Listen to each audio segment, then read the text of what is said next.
Vintage Magic. Game, collect, invest. For more information about our consulting and professional services, visit vintagemagic.com.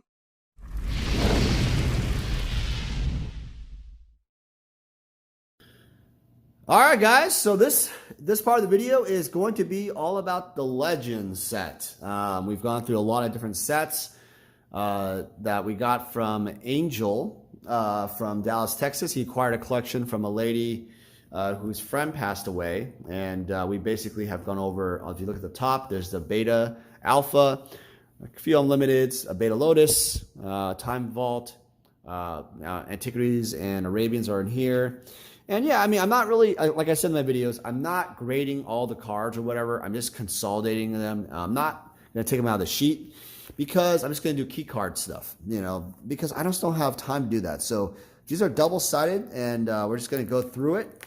And you took at the key cards. So for Legends, yeah, you know, it's a big set, over 300 cards, a massive set. One of my favorite sets of all time. You could spend, I don't know, like, this was the set that I thought was really awesome for Magic. I just thought it was a really great set, you know, like one of the best design sets. A lot of funky, cool cards. So here's the Eureka. Let's get right into the rares and the key card, uncommons too. Eureka! God, I like this card. Annoying as hell to play against. If you have no counter to this, and they have like their Mahamoti Djinns, Shivan Dragons, or they have their Sylvan Library going on, right? And they just don't care about the life, and they just draw into a bunch of cards. You're in big doo-doo land. Big doo-doo land. Nice Eureka, oops, but not worthy to grade. From, you know, in my opinion. Again, I will not spend the time to go through every card, but what's cool about Legends is almost, you know, this is like a video by itself. The Legends itself has tremendous, like, I don't know, like a tremendous amount of like nostalgia to a lot of people. And it's also like packed with reserve list cards. Look at this, Living Plains signed by Brian Wackwitz. So this guy also collected Brian Wackwitz signed signatures. All the Brian Wackwitz cards are all signed. Kind of cool.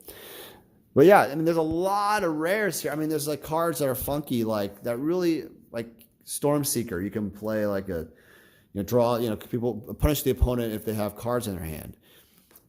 It's just, you know, the cards like that got, you know, two of them. I think that's an uncommon. I think all uncommons were, he has a double. But Killer Bees, I mean, not an expensive card, but look at this. Really cool. Signed by Phil Foglio. So if you watch the Antiquities video, there all the Kaya and Phil Foglio cards were all signed, you know, but this is a cool card, nostalgic as hell.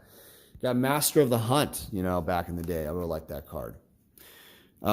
Willow Satire has gone up like Mad Storm in some cases. Someone can put in the comments why. Seems like, oh, you can lose control of the Legend. Okay, might be good for Commander. Pretty cool. Yep, there's two Sylvan Libraries. So this is like a super iconic card. Not like $100, I don't think so, but really cool. It's gone up and down in value. The OG, I love the card itself.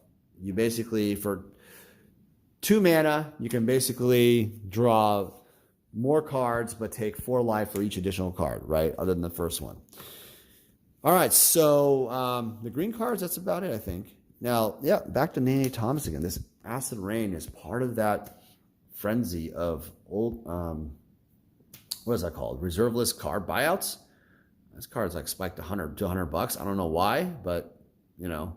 And I will not be selling these cards on my website right now. I don't have time to do it. I know Land Equilibrium and Recall were really cool back in, you know, old school Magic. You almost have to always have it for control decks. Land Equilibrium, there was a deck for that. It's kind of cool. So Legends, you can just tell, has a massive, just different type of, you know, amount of cards. Now, interesting. This is an uncommon, but they only have 1. Whereas the Sylvan, there was 2. My guess is these are a lot crisper and cleaner. You'll notice the condition on the Legends is really clean. The centering's not as good on a lot of them. That's okay. But This card, Mana Drain, is super iconic. I owned the painting at one time, and I wish I never sold it, but I didn't really understand it, the game, and how important that painting was, and now I do. So, 'tis life, everybody. 'Tis life.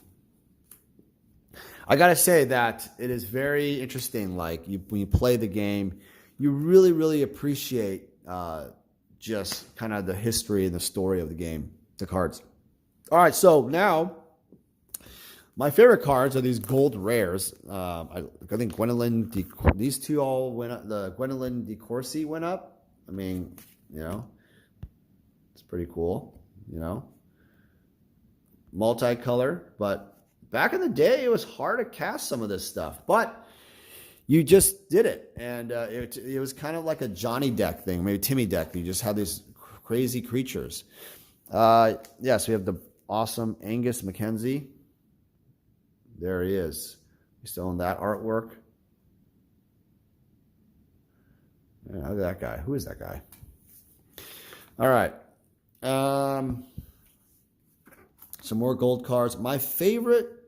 This card's not worth a lot, but man, I had an opportunity years ago to buy this painting, and I just didn't buy it. I mean, it was like 5 figures. It was like 10,000, 15,000 at the time, but man, the artwork on that is amazing. I did commission a replica painting, so I'm happy with that, but man, I'm going to put that back. It's not worth a lot, but I just thought Nebuchadnezzar was the coolest guy, coolest thing. It's just Nebuchadnezzar. The name, Nebuchadnezzar. It's just crazy. You got your Rasputin Dreamweaver. That thing's worth something. Rabina Soul Singer used. What is it? Where's my favorite? Oh, I probably went through it. Anyway, my favorite one was Chromium. We threw it earlier. But anyway, here's the Tabernacle and the Caracas. So this is obviously... Oh, there's a bunch of Caracas. I'll do that later. The Tabernacle's really clean. It's mint, but... Is it gradable center-wise? No, it's not. Yeah, well, it's mint front. Look at that. Ugh. Yeah, that's not going to cut it. Yeah, you know, it's also off-center too. So I would just sell this like raw. And, you know, Tabernacles have gone up and down, you know, like the stock market. It's crazy. Legends is probably one of the most interesting sets that people want to have in their collection. They go after. It's a hard one to tackle because there's so many cards. Here's 5 Caracases. This card is gone up and down, up and cut. I remember this card was almost $200 at one point, but then it's obviously on the reprint list, so no one really cares as much. Let's see what he did here. Did he get all of them signed, Urborg's? And he did. Wow, that's kind of cool. So he must have got certain cards signed. I'll just take this out. That's kind of cool. Yep, Hammerheim, all signed, and good old, yep, all of them. Wow, okay. Must have had certain artists he liked. That's kind of cool. All right, so let's look at the artifacts here. Nothing special here. Mirror Universe is the big dog. You know, Mana Matrix was part of this buyout a while back. Yeah. Mirror Universe is actually really clean. But again, signed, so it would go under the Beckett autograph services grading. Would take a long time because there's a 2-part process, by the way.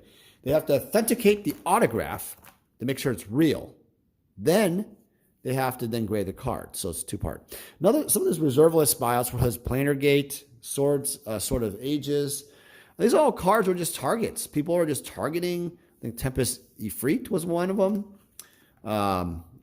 I mean, I wouldn't say they're just great cards, but they bought them out because of, you know, attempting to do buyouts, right? That's what I call it.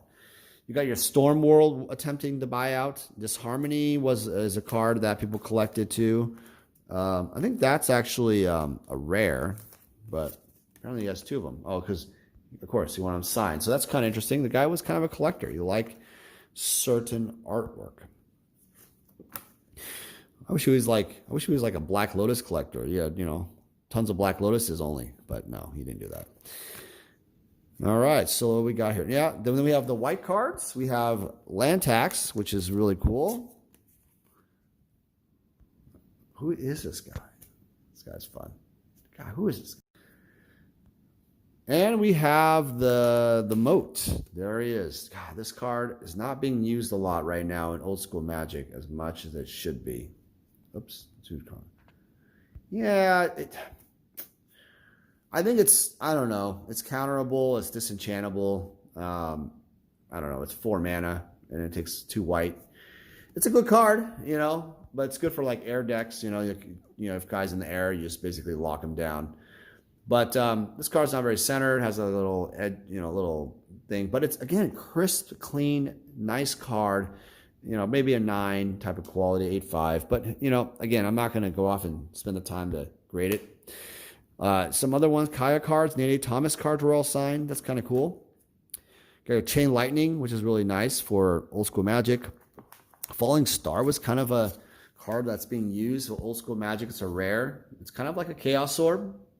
So people have been using that. I mean, I could probably take out more if I wanted to, but, you know, just take more time. What else we got? These are all commons, I think. The Thunder Spirit's a cool card for the old school White Weenie decks. And there's a lot like Tundra Wolves, the old school White Weenie decks. And then you do the black cards, which really has a lot of firepower. There's the Imprison that got banned. I'll show that in a second. Here's the Abyss, a very, very, very iconic, important card for the game of old school. Used in Brian Weissman's The Deck for control. Super powerful, as you can see. Gets past the non-artifact creature, but that's why he carries Divine Offering to help with that. It's mint, but I don't even want to bother grading it. Doesn't look centered enough. Imprison, there it is. I don't understand. This card got banned, but put it right there. Underworld Dreams is a fun card. There's 2 of them here by Julie Barrow. I thought this card was really cool, you know. Swamp, Dark Ritual, Underworld Dreams, first turn. Your opponent's just taking damage instantly. Just drawing cards. Really powerful. Powerful card. That's what you want for black decks. Here's a Greed. This one's kind of cool. People, you know, I think there was an altar to troll me of myself, Greed. I mean, whatever. I feel like people have to understand, like, yeah, in business, you have to be, I don't think I'm greedy. I think I'm just very just firm on what I want to do in my business, you know, like I want to make deals. I'm aggressive, right? But, you know, I try to make it a win-win for everybody. But here we go. It's Change of Mephistopheles. Man, this guy. Who is this guy? Good Lord. Heather Hudson. This card is pretty clean. It could be gradable. I'll just put this. Yeah, this could be. It's not the best centered. It can get a 9 centering, but corners and edges are clean. So we'll review that one day, right? Type of thing. And where is the Nether Void? Okay. Nether Void's probably around. Is it over? Oh, Nether Void's over here, probably. Yeah. Okay. So I went upside down. Yeah. So where's Nether Void? Did it go away? I had it. I saw it earlier. Okay, hold on a second, guys. Did you guys see it? Huh. Well, I'll check here in a minute. I saw it earlier. Oh, it's right here. Huh. Okay. Another Void and All Hallows Eve. This guy is very, yeah, I made the mistake. I thought you could stack these enchant worlds when I first played. And no, that's not how it works. You can only have one enchant world in play at a time, and it replaces the other card. So don't think you can do that. Gosh, I didn't know that. I thought you could just stack those and have, like, your opponent has to pay 6 extra mana to cast a spell, which is ridiculous, right? But anyway, this is a really clean, wow, All Hallows Eve, really clean. And centered. So I'm gonna, put this on the docket. Centering is really the key a lot of these cards, because this is pretty pack fresh. That's the problem. And the card that's caused all the problems, all the banning, Invoke Prejudice. Card is banned now, can't be used for a lot of tournaments because people are, some old school people are saying, well, I don't care. Use it as you wish. This is what the cards were made as. What do you do? And we have the blue cards. We have Field of Dreams and in the Eye of Chaos to close it all out. Oops. Gosh. There's Rudy's girlfriend. And Rudy with horns. Shout out to Rudy if he ever watches my videos. He's a nice guy. I haven't seen him for a long time, but I hope he's well with his family and his fiance still, I think. And I know he's doing well. Life is short. Gotta get over things in life. You gotta spend time with family and focus on other stuff. And maybe that's time for that to happen. All right, look at that, man. Gosh. All right, well, anyway, I hope you guys enjoyed the video. If you've gone, this is a little bit longer, this is Legends. Go back to the other videos like Arabian Nights and Antiquities and the beta stuff. I don't know how I'm going to do this video. I think I might just do Legends by itself and then others combine. I don't know, but we'll figure it all out. Appreciate you guys. Hope you guys enjoy your day, enjoy your week, and we'll talk to you guys soon. All right. Hey guys, it's me, Daniel with VintageMagic.com. I'm here to share with you more about our deck and set collector fulfillment service. The deck fulfillment service caters to the player. And what that basically means is if you are a player looking to fulfill your old school Magic deck, certain Power 9 or key pieces in your Vintage deck, or dual lands in your Legacy deck, we have the inventory and the resources to help you fulfill your needs. Next, we have the set collector fulfillment service. This really caters more towards the collector. Oftentimes I've been asked, hey Dan, can you help me find this specific graded card for this set?